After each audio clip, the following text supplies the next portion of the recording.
main bola itu pakai kaki. Lalu, bagaimana caranya kalau saya harus kehilangan satu kaki? Orang sempat bilang saya gila. Saya begini karena bola, tapi saya juga bisa bangkit karena bola. Saya mengalahkan trauma saya.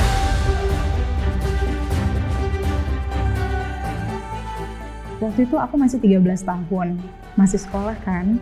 Jadi pas aku dikasih tahu bunda kalau aku kena leukemia, aku sempat mikir, ya aku nggak bisa sekolah lagi dong, nggak bisa ketemu teman-teman, nggak bisa nyanyi lagi, dan juga nggak bisa jadi cheerleaders. Aku makin down karena aku lihat banyak yang punya kanker dan nggak bisa bertahan. Tapi untungnya support keluarga luar biasa banget buat aku. Dalam kanker, deteksi dini itu penting karena akan membantu untuk penyembuhan lebih cepat. Kita harus sering medical check up untuk mengetahui kondisi kesehatan kita.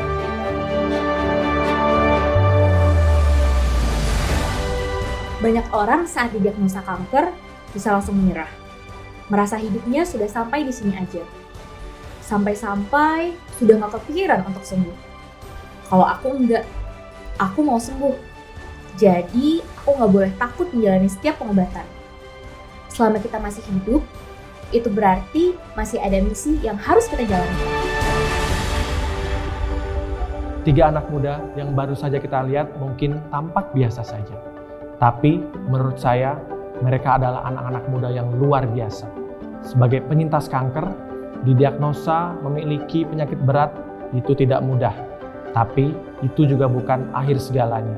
Mereka menjadi versi terbaik dalam diri mereka. Mari mengenal Chandra, Zaskia, dan Intan lebih dekat.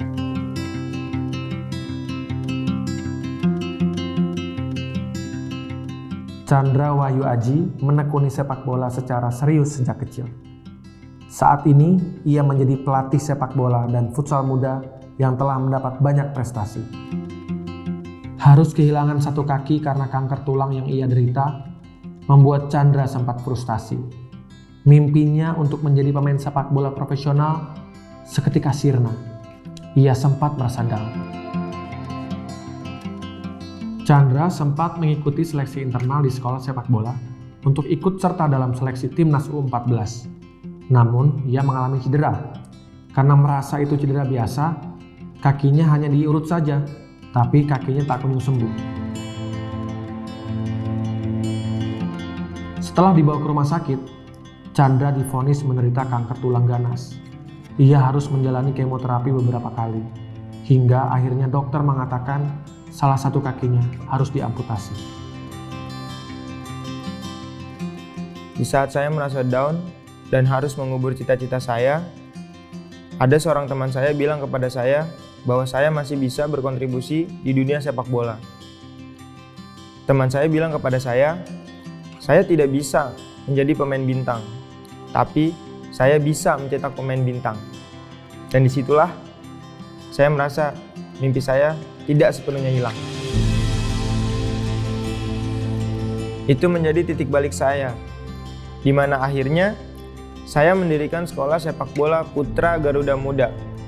Alhamdulillah, saat ini ada lebih dari 50 murid yang usianya 10-16 tahun.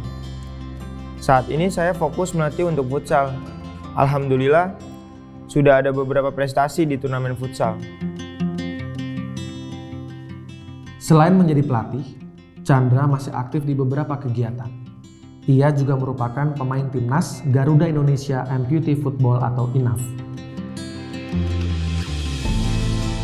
Ia juga aktif sebagai mahasiswa semester 5 jurusan manajemen di STIE Bakti Pembangunan.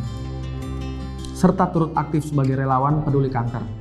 Bahkan, Chandra tidak meninggalkan hobi naik gunung. Keterbatasan fisik tidak menghalangi Chandra untuk melakukan hal-hal yang mungkin dianggap mustahil oleh orang lain untuk ia lakukan.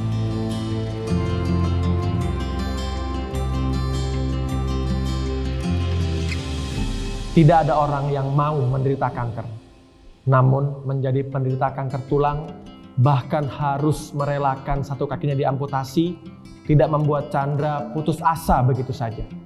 Selain Chandra, ada juga seorang anak muda yang berhasil mengalahkan ketakutannya untuk sembuh. Didiagnosa menderita kanker darah di usia 13 tahun, sempat membuat Saskia putus asa. Dia harus menghabiskan waktunya di masa remaja untuk menjalani pengobatan.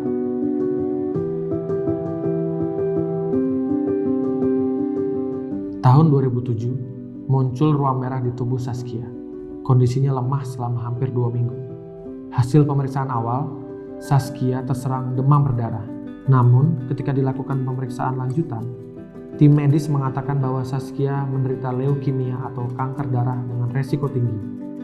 Ia pun harus menjalani kemoterapi dan dirawat di rumah sakit selama berbulan-bulan.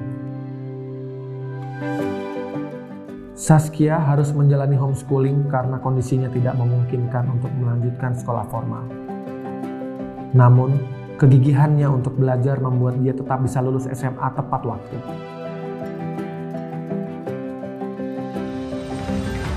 Saat berusia 18 tahun, Saskia membuat beberapa lagu mengenai pengalamannya saat sakit dan perjuangannya menjalani berbagai pengobatan. Dibantu oleh sepupu dan kakaknya, ia membuat sebuah album yang berisi 8 lagu. Jadi lewat lagu itu aku menumpahkan semua cerita aku soal gimana aku saat sakit dan gimana saat aku menjalani kemoterapi. Nah, di situ aku ingat banget saat kemoterapi, aku berumur 13 tahun dan saat itu juga aku ketemu dengan teman yang sama-sama terkena kanker. Disitulah aku ketemu dengan Risma. Dan yang aku ingat Risma itu adalah sosok yang cheerful banget, baik banget, dan dialah yang membuat aku ngerasa nggak kesepian selama berada di bangsal anak rumah sakit pada saat itu. Tetapi sayangnya Risma itu tidak berumur panjang dan waktu Risma meninggal aku sedih banget sampai aku merasa bahwa aku nggak punya teman baik lagi di rumah sakit. Tapi justru di titik itu aku kayak dapet kekuatan dan motivasi bahwa aku harus bisa seperti Risma yang terus semangat dan memberikan keceriaan buat banyak orang. Risma juga yang mengajari aku untuk terus happy dan bersyukur menjalani hari-hari aku. Jadi aku harus berjuang untuk sembuh.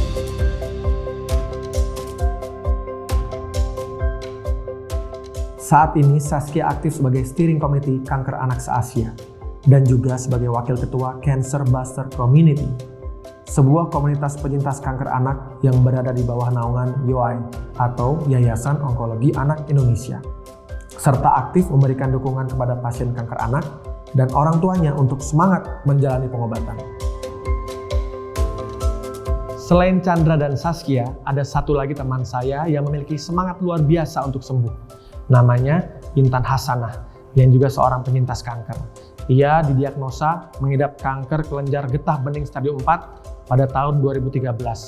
Ia harus menjalani kemoterapi sebanyak 26 kali dan radiasi sebanyak 70 kali.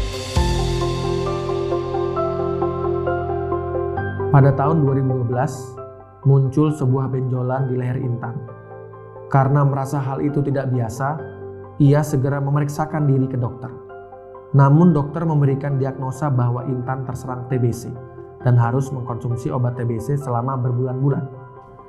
Kondisi Intan semakin parah karena ia jadi sulit bernafas. Setelah diperiksa kembali, barulah dokter memberitahu bahwa ia terkena kanker kelenjar getah bening yang sudah memasuki stadium 4. Tidak ingin merasa terpuruk, Intan bertekad bahwa ia harus sembuh. Meski harus menjalani perawatan, Intan tidak meninggalkan sekolahnya. Ia tetap lulus SMA dengan nilai yang memuaskan, meski sambil menjalani kemoterapi. Ia juga diterima di Universitas Indonesia sebagai mahasiswi komunikasi. Memasuki bangku kuliah, Intan sempat mencoba pengobatan alternatif.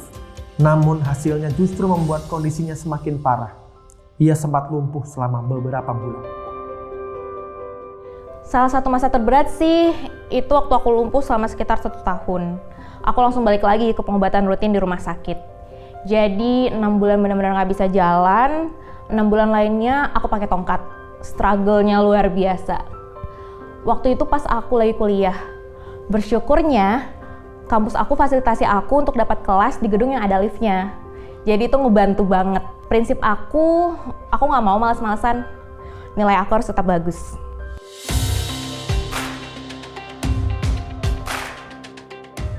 Intan terus menjalani kemoterapi sebanyak 26 kali dan radiasi sebanyak 70 kali hingga dinyatakan sembuh. Meski berjuang dengan pengobatannya, Intan tidak meninggalkan kuliah. Ia lulus sebagai cum laude dengan nilai yang membanggakan. Ia pun masih melakukan hobinya, yaitu menari dan bermusik. Dukungan keluarga dan teman-teman dekat menjadi salah satu hal penting yang membuat Intan semakin semangat untuk sembuh. Satu hal, yang paling mengerti tubuh kita adalah diri kita sendiri. Lakukan check up rutin untuk pemeriksaan diri, dan apabila mengalami sebuah gejala, segeralah berobat ke rumah sakit. Lakukan langkah antisipasi dan proteksi dini. Tapi yang tidak kalah penting, kita harus tetap semangat dan berpikir positif. Aku ingat ada satu ungkapan. Selama kita masih hidup, itu berarti masih ada misi yang harus kita tuntaskan. Jadi, jangan menyerah. Ingatlah untuk selalu optimis, menerapkan gaya hidup sehat, dan selalu lindungi dirimu dari segala risiko penyakit. Termasuk Melakukan deteksi Dini terhadap Resiko risiko penyakit kanker. kanker. Jangan menyerah, jangan menyerah, jangan menyerah, jangan menyerah, jangan menyerah, jangan menyerah. Syukuri apa yang ada.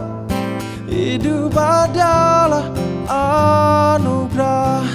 Tetap jalani hidup ini, melakukan yang terbaik. Tuhan pastikan menunjukkan kebesaran dan kuasa-Nya bagi hamba-Nya yang sabar dan tak kenal putus asa, dan tak kenal putus